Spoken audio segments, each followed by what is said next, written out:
ಮಂಗಳವಾರ ವಿಜೃಂಭಣೆಯಿಂದ ನಡೆಯಿತು.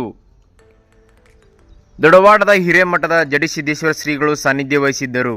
ಜಾತ್ರಾ ಮಹೋತ್ಸವದ ನಿಮಿತ್ತ ಬೆಳಗ್ಗೆ ವೀರಭದ್ರೇಶ್ವರ ಮೂರ್ತಿಗೆ ಮಹಾರುದ್ರಾಭಿಷೇಕ, ಸಹಸ್ರ ಬಿಲ್ವಾರ್ಚನೆ, ಮಹಾಮಂಗಳಾರತಿ ಕಾರ್ಯಕ್ರಮವು ನಡೆದವು. ಭಕ್ತರಿಗೆ ಮಹಾಪ್ರಸಾದ ವ್ಯವಸ್ಥೆ ಮಾಡಲಾಗಿತ್ತು.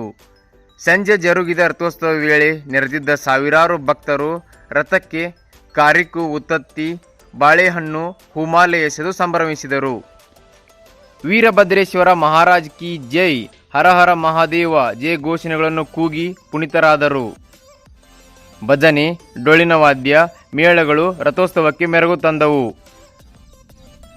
ಜಾತ್ರೆ ಯಶಸ್ವಿಗೆ ಸಮಿತಿಯ ಗುರು ಹಿರಿಯರು ಶ್ರಮಿಸಿದರು.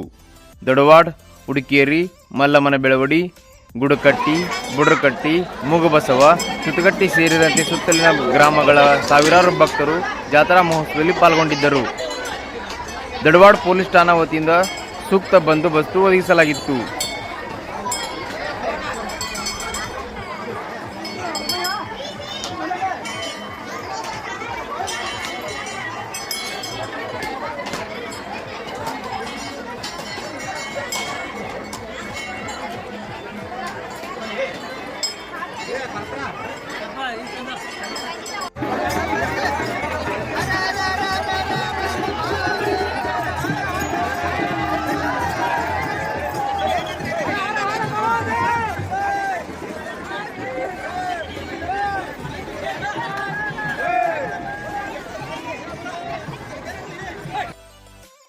ಹೆಚ್ಚಿನ ಸುದ್ದಿ ಮತ್ತು ಜಾಹೀರಾತುಗಳಿಗಾಗಿ ನಮ್ಮ ಚಾನಲ್ ಅನ್ನು ತಪ್ಪದೇ ಸಬ್ಸ್ಕ್ರೈಬ್ ಮಾಡಿ. ಧನ್ಯವಾದಗಳು.